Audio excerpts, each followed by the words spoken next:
The Hindu news పేపర్లో exam point of వ్యూలో current affairs చూద్దాం. అండ్ వచ్చిన ఆర్టికల్స్లో దాని వెనుక ఉన్న స్టాటిక్ జీకే పోర్షన్ కూడా చూద్దాం. అండ్ వీడియో మీకు స్లోగా చెప్పినట్టు అనిపిస్తే స్పీడ్ ఆప్షన్స్ చూస్ చేసుకోండి, స్పీడ్గా చూడడానికి ట్రై చేయండి. సో ఫస్ట్ ఆర్టికల్ ఇక్కడ 2028 లాస్ ఏంజల్స్ ఒలింపిక్స్ గురించి. అంటే నెక్స్ట్ ఒలింపిక్స్ మనకి 2028లో లాస్ ఏంజల్స్లో జరుగుతున్నాయి.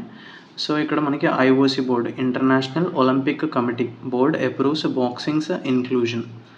బాక్సింగ్ గేమ్ ఇంక్లూజన్ చేశారు అని డెసిషన్ తీసుకున్నారు ఐఓసీ బోర్డు. నెక్స్ట్ ఆర్టికల్లో మనకి స్వర్ణాంధ్ర విజన్ గురించి ఇచ్చారు. ఇది 308 lakh crore ఎకానమీ క్రియేట్ చేయడానికి ఒక ఎయిమ్ పెట్టుకున్నారు, స్వర్ణాంధ్ర విజన్. ఓకే, ఇందులో ఏంటంటే లార్జ్ ఫ్యామిలీస్కి ఇన్సెంటివ్స్ ఇవ్వాలని డిసైడ్ చేశారు. అంటే మోర్ దెన్ 10 members ఒకవేళ ఉంటే single white ration card provide చేస్తారు వాళ్ళకి. సో ఈ లార్జ్ ఫ్యామిలీస్ ఎందుకు ఉపయోగపడతాయంటే పర్సనల్గా, ప్రొఫెషనల్గా, ఫినాన్షియల్గా, హెల్త్ అండ్ మెంటల్గా ఈ ఆల్ ఆస్పెక్ట్స్లో ఒక సెక్యూరిటీ ఉంటుంది. అంటే కలెక్టివ్ ఎఫర్ట్తో ఎదుగుతారు.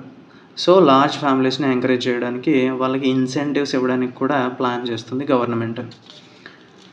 And next annual growth rate 15% కన్నా ఎక్కువ అచీవ్ చేద్దామని చెప్పేసి టార్గెట్ పెట్టుకున్నారు. అండ్ 2.4 trillion ఎకానమీ బై 2047 కల్లా 2.4 trillion ఎకానమీ టార్గెట్ పెట్టుకున్నారు with per capital income 55 lakh rupees. And ఇందులో మనం ఫాలో అయ్యే అప్రోచ్ ఏంటంటే macro to micro approach. And population present 5.3 crore ఉంటే అది 5.8 crore పెంచాలనే target. And 100% literacy rate achieve చేయడానికి కూడా పెట్టుకున్నారు టార్గెట్. ప్రజెంట్ 72% ఉంది లిటరసీ రేట్. సో టోటల్గా స్వర్ణాంధ్ర విజన్ 308 lakh crore అంటే almost 2.4 trillion economy by 2047 is the target. And next ఆర్టికల్లో cabinet nod for SC sub categorisation. ఈ ఎస్సీ సబ్ కేటగరైజేషన్ కమిటీ కోసం మనం ప్రీవియస్గా హిందూ పేపర్ అనాలిసిస్లో ప్రీవియస్ డేస్లో చూసాం. 1 member కమిషన్ అని చదువుకున్నాం మనం. అతను ఏంటంటే retired IAS officer Rajiv Ranjan Mishra.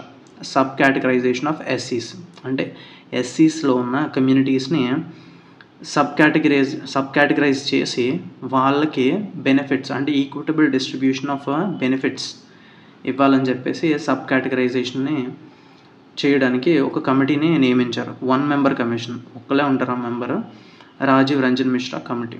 So ఈ కమిటీ చేసిన రికమెండేషన్స్ని క్యాబినెట్ అప్రూవ్ చేసింది. నెక్స్ట్ ఆర్టికల్లో ఇక్కడ గ్రాఫ్ట్, దీని మీనింగ్ ఇంపార్టెంట్. గ్రాఫ్ట్ అంటే అక్రమ సంపాదన, అంటే కరప్షన్ అని కూడా అనొచ్చు మనం. గ్రాఫ్ట్ అంటే కరప్షన్. సో ఈ ఆర్టికల్ మనకి ఇండియా న్యూజిలాండ్ టైస్ గురించి ఇచ్చారు. సో ఈ ఆర్టికల్ ఇంపార్టెంట్ ఏంటంటే New Zealand prime minister Christopher Luxon and మన డిఫెన్స్ మినిస్టర్ రాజ్నాథ్ సింగ్. ఈ ఆర్టికల్లో మిఫ్డ్ మీనింగ్ ఇంపార్టెంట్. మిఫ్డ్ అంటే ఎనాయిడ్, ఇరిటేషన్ అంటే విసుగు చెందడం. మిఫ్డ్ ఎస్ఎస్సి ఎగ్జామ్స్కి ఇంపార్టెంట్. అండ్ ఇక్కడ మనకి ఆంధ్ర రిజర్వాయర్, ఇది ఏ నది మీద ఉందంటే చంపావతి నది మీద ఆంధ్ర రిజర్వాయర్ ఉంది. అండ్ అలాగే తాటిపూడి రిజర్వాయర్ గోస్తని రివర్ మీద ఉంది. స్టేట్ ఎగ్జామ్స్కి ఇంపార్టెంట్. మనకి ఈ ఆర్టికల్లో 3-day మిల్లెట్ మేళా ఎక్కడ జరుగుతుందంటే అనంతపూర్లో జరుగుతుంది. ఎందుకంటే to promote cultivation and consumption of millets. అంటే మిల్లెట్స్ అంటే చిరుధాన్యాలని కల్టివేట్ చేయడానికి, అంటే పండించడానికి, అండ్ కన్జంప్షన్ వాటిని కన్జ్యూమ్ చేయడానికి, అంటే పీపుల్ వాటిని రీప్లేస్ చేయడానికి ప్రస్తుతం. అండ్ అలాగే millets, international year of millets 2023 year అని చెప్పి UN డిక్లేర్ చేసింది. ఎందుకంటే మిల్లెట్స్ యొక్క ఇంపార్టెన్స్ని ప్రమోట్ చేయడానికి, రికగ్నైజ్ చేయడానికి 2023 ఇయర్ని డెసిగ్నేట్ చేసింది. అంటే మనం స్టార్టింగ్గా స్వర్ణాంధ్ర విజన్ గురించి చదువుకున్నాం కదా, అందులో లైఫ్ ఎక్స్పెక్టెన్సీ 85 yearsకి పెంచాలని. ప్రస్తుతం 70.6 years ఉంది. అలాగే female labour force participation rate, అంటే ఫీమేల్స్ మనకి ఎకానమీలో అంటే వాళ్ళ ఎంప్లాయ్మెంట్ స్టేటస్ ఉంటుంది కదా, ఆ లేబర్ ఫోర్స్ పార్టిసిపేషన్ రేట్ ప్రస్తుతం 45.8% ఉంది. దాన్ని 80%కి పెంచాలని టార్గెట్ పెట్టుకున్నారు. అండ్ అలాగే 10 సూత్రాలు అని చెప్పి 10 guiding principles objectives of this mission, అంటే స్వర్ణాంధ్ర విజన్కి 10 సూత్రాలు అని చెప్పేసి స్టార్ట్ చేశారు. అవి ఏంటంటే zero poverty, population management, resource development, skilling, employment, water security, technology అగ్రికల్చర్లో ఇన్ఫ్యూజ్ చేయడం, అంటే ఫార్మింగ్లో టెక్నాలజీ ఇంక్లూడ్ చేసి సస్టైనబుల్గా చేయడం, ఫార్మర్ ఇన్కమ్ లెవెల్స్ పెంచడం అండ్ క్రియేటింగ్ బెస్ట్ లాజిస్టిక్స్ అంటే రవాణా, అంటే ఇప్పుడు మార్కెటింగ్ ప్రోడక్ట్స్ ఉంటాయి కదా, ఫార్మర్ పండించేవి కానీ మ్యానుఫ్యాక్చర్డ్ ప్రోడక్ట్స్ కానీ వాటికి బెస్ట్ లాజిస్టిక్స్ అంటే మూమెంట్ ఆఫ్ ద గూడ్స్ అంటే మూమెంట్ ఆఫ్ ద గూడ్స్ని లాజిస్టిక్స్ అంటాం మనం. Creating best logistics and minimising expenditure on energy మీద ఎక్స్పెండిచర్ తగ్గించడం. అండ్ ఇటువంటి టార్గెట్స్ పెట్టుకుంది స్వర్ణాంధ్ర విజన్. అండ్ అలాగే వేస్ట్ టు వెల్త్ ప్రాజెక్ట్స్ అంటే వేస్ట్ని రీసైకిల్ చేయడం. రీసెంట్గా మనం చదువుకున్నాం, అర్బన్ సీవేజ్ని ట్రీట్ చేసి ఫార్మింగ్కి యూజ్ చేయాలి అని చెప్పేసి ఫార్మింగ్ యూజ్ చేయడానికి ప్లాన్ చేస్తుంది. అలాగే street lighting, social infrastructure, connectivity, road connectivity బాగుండాలి, డ్రైనేజ్ నెట్వర్క్ బాగుండాలి. ఇలాంటి టార్గెట్స్ పెట్టుకుని స్వర్ణాంధ్ర విజన్ రూపొందించారు. 2047 కల్లా 2.4 ట్రిలియన్ ఎకానమీ కింద ఏపీ ఎకానమీ తయారవ్వాలని చెప్పేసి టార్గెట్ పెట్టుకున్నారు. అండ్ ఇక్కడ మనకు ఒక జడ్జ్మెంట్ వచ్చింది సుప్రీంకోర్టు నుంచి, elephants at festivals is part of our culture. ఎందుకంటే ఇప్పుడు కొన్ని టెంపుల్స్లో ఎలిఫెంట్స్ని యూజ్ చేస్తారు, అంటే పూజ పరంగా, అంటే పూజలు చేయడానికి, అంటే ఊరేగించడానికి. ఎస్పెషల్లీ కేరళలో ఉపయోగిస్తారు. అలాగా క్యాప్టివ్ ఎలిఫెంట్స్ అంటారు వాటిని. రిలీజియస్ ఫెస్టివల్స్లో ఉపయోగిస్తారు, అంటే సెరమనీస్లోని, జాతరలోని ఉపయోగిస్తారు. అంటే వాటిని వాడుకుంటారు, అంటే క్యాప్టివ్గా చేసేసి వాటిని బంధించి, చైన్స్తో బంధించి వాటిని ట్రైన్ చేస్తారు. క్యాప్టివ్ ఎలిఫెంట్స్ అంటారు వాటిని. సో వీటి మీద అది చట్టరీత్యా నేరం అని చెప్పేసి కొంతమంది పిటిషన్స్ వేశారు. అప్పుడు ప్రీవియస్లీ పిటిషన్స్ వేశారు, అంటే అలాంటిది బ్యాన్ చేయాలని చెప్పేసి. యూజ్ ఆఫ్ క్యాప్టివ్ ఎలిఫెంట్స్ని మనం బ్యాన్ చేయాలి, అది యానిమల్ క్రూయల్టీ కిందకి వస్తుందని చెప్పేసి పిటిషన్స్ వేశారు.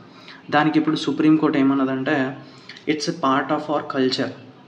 ఎలిఫెంట్స్ ఫెస్టివల్స్లో టేక్ పార్ట్, అంటే ఫెస్టివల్స్లో ఎలిఫెంట్స్ని ఇంక్లూడ్ చేయడం అనేది part of our culture, especially in Kerala అని చెప్పేసి సుప్రీంకోర్టు తీర్పిచ్చింది. జస్ట్ ఫర్ ఇన్ఫర్మేషన్ కోసం ఇంపార్టెంట్. అండ్ ఇక్కడ మనకి మ్యూల్ అంటే offspring of a hybrid, అంటే ఒక హైబ్రిడ్ ఆఫ్ స్ప్రింగ్. దేనికంటే డాంకీకి, హార్స్కి వచ్చిన హైబ్రిడ్ ఆఫ్ స్ప్రింగ్నే మనం ఆఫ్ స్ప్రింగ్ అంటే దానికి పుట్టిన, అంటే నెక్స్ట్ జనరేషన్ కిడ్ అని అర్థం. మ్యూల్ అంటే దాన్ని మనం మ్యూల్ అంటాం. దానికి కాకపోతే ఇంకొక అర్థం కూడా ఉంది. ఇక్కడ ఈ ఆర్టికల్లో మనకి ఇచ్చిన మీనింగ్ ఏంటంటే, మ్యూల్ అంటే ఇల్లీగల్గా డ్రగ్స్ని క్యారీ చేసి ఎవరైతే పర్సన్ డ్రగ్స్ని సెల్ చేస్తున్నారో అక్కడి నుంచి మనీ తీసుకుంటారు కదా, వాళ్ళనే మనం మ్యూల్ అంటాం. అంటే ఇల్లీగల్గా డ్రగ్స్ క్యారీ చేసే వాళ్ళని మ్యూల్ అంటాం. ఇక్కడ ఈ ఆర్టికల్లో అదే ఇచ్చారు, just a mule carrying the gold consignment. అంటే she was just a mule. అంటే ఇది యాక్టర్ రన్యారావు కేసు. సో ఈ కేసు అంత ఇంపార్టెంట్ కాదు మనకి, ఈ మ్యూల్కి అదర్ మీనింగ్ ఇంపార్టెంట్ మనకి. ఈ ఆర్టికల్లో మెనాకిల్డ్ అంటే పుటిన్ చైన్స్, అంటే చైన్స్తో బంధించడం, హ్యాండ్ కఫ్స్ వేసి బంధించడం మెనాకిల్డ్ అంటే. అండ్ ఇక్కడ పెరిలస్ సినోనిమ్ ఇంపార్టెంట్. పెరిలస్ అంటే dangerous, as well as spelling కూడా ఇంపార్టెంట్, మెయిన్లీ ఎస్ఎస్సి ఎగ్జామ్స్కి ఇంపార్టెంట్. అండ్ రీకాలిబ్రేషన్ అంటే అడ్జస్ట్మెంట్, మళ్ళీ రివైజ్ చేయడం. రీకాలిబ్రేషన్ అంటే రీఅడ్జస్ట్ అవ్వడం, రీకాలిబ్రేషన్ అంటే కొలమానం చేయడం అని. అండ్ ఇక్కడ మనకి జాబ్ మీనింగ్ ఇంపార్టెంట్. జాబ్ అంటే వ్యాక్సిన్. అండ్ పల్మనాలజిస్ట్ అంటే లంగ్ డాక్టర్, చెస్ట్ డాక్టర్ని, లంగ్ డాక్టర్ని పల్మనాలజిస్ట్ అంటాం మనం.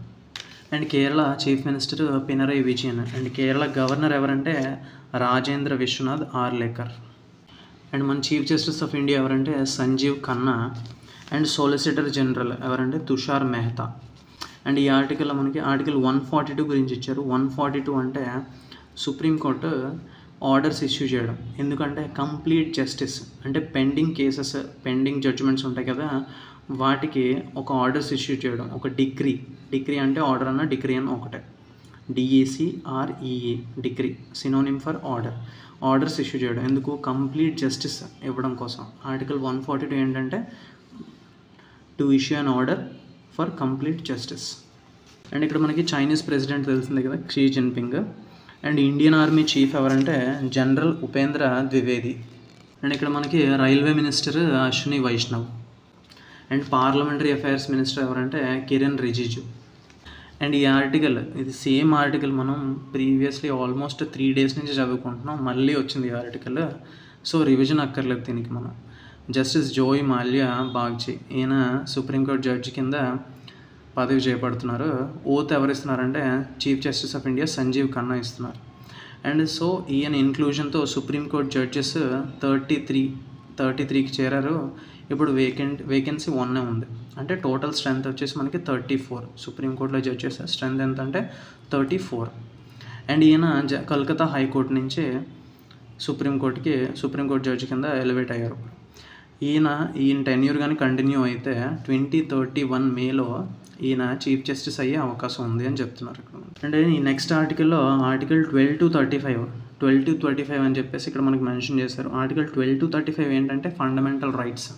They are mentioned under part 3. Exam point of view ఎంతవరకు సరిపోతుంది మనకి ఆర్టికల్ 148 గురించి ఇచ్చారు. ఆర్టికల్ 148 ఏంటంటే అపాయింట్మెంట్ ఆఫ్ సిఏజీ అంటే కంట్రోలర్ ఆడిటర్ జనరల్. ఆర్టికల్ 145 ఈయన అపాయింట్మెంట్ ఎవరి ద్వారా జరుగుతుందంటే ప్రెసిడెంట్ ద్వారా జరుగుతుంది. అండ్ రిమూవల్ మాత్రం సేమ్ యాజ్ యూజువల్. ఎలా అయితే సుప్రీంకోర్టు జడ్జిని మనం రిమూవ్ చేస్తామో అలానే సిఏజీని కూడా మనం రిమూవ్ చేయాలి. ఎలా రిమూవ్ చేస్తామంటే ఒక రెజల్యూషన్ ప్రవేశపెడతారు లోక్సభలోని రాజ్యసభలోని, స్పెషల్ మెజారిటీ రావాలి, అప్పుడే రిమూవల్ చేయగలం. Like supreme court judge. So CAG and supreme court judges both are removal process ఒకటే. ఇక్కడ మనకి హ్యాస్టన్ మీనింగ్ ఇంపార్టెంట్. హ్యాస్టన్ అంటే move in hurry, quick, speed up చేయడం అంటే ఫాస్ట్గా గ్రో అవ్వడం కానీ ఫాస్ట్గా మూవ్ అవ్వడం కానీ. సో హ్యాస్టన్ అంటే క్విక్, స్పీడప్. దీని గురించి కూడా ప్రీవియస్గా చదువుకున్నాం మనం. Canada's prime minister Mark Carney. French president ఎవరంటే Emmanuel Macron. And South Africa president Cyril Ramaphosa. Already మనం చదువుకున్నాం కదా. IOC board approves boxing's inclusion in 2028 Los Angeles Olympics. ఈ ఐఓసీ ప్రెసిడెంట్ ఎవరంటే థామస్ బ్యాక్. యాక్చువల్గా ఇది 2024లో కూడా బాక్సింగ్ ఉంది. కాకపోతే అక్కడ జెండర్ ఇష్యూస్ మీద వచ్చిందంటే సెక్స్ ఐడెంటిఫికేషన్ మీద కొంచెం కాంట్రవర్షియల్ జరిగింది. సో దానివల్ల బాక్సింగ్ ఇన్క్లూజన్ అనేది కొంచెం హోల్డ్లో పెట్టినట్టు దాని మీద చాలా చర్చలు జరిగాయి. అట్ లాస్ట్ అప్రూవ్ చేస్తుంది బాక్సింగ్ని ఇంక్లూడ్ చేద్దామని చెప్పేసి. మళ్ళీ 2028 లాస్ ఏంజల్స్ ఒలింపిక్స్లో కూడా బాక్సింగ్ స్పోర్ట్ అనేది ఉంటుంది. అండ్ ఇక్కడ మనకి రైల్వే ఎగ్జామ్స్లోని, ఎస్ఎస్సి ఎగ్జామ్స్లో కూడా, ఈవెన్ బ్యాంకింగ్ ఎగ్జామ్స్లో కూడా అడిగే అవకాశం ఉంది. ప్రీవియస్ ఇయర్ క్వశ్చన్స్లో చాలాసార్లు అడిగారు. Sports personalities. Sharath Kamal related to table tennis. So that's it. Thank you for watching.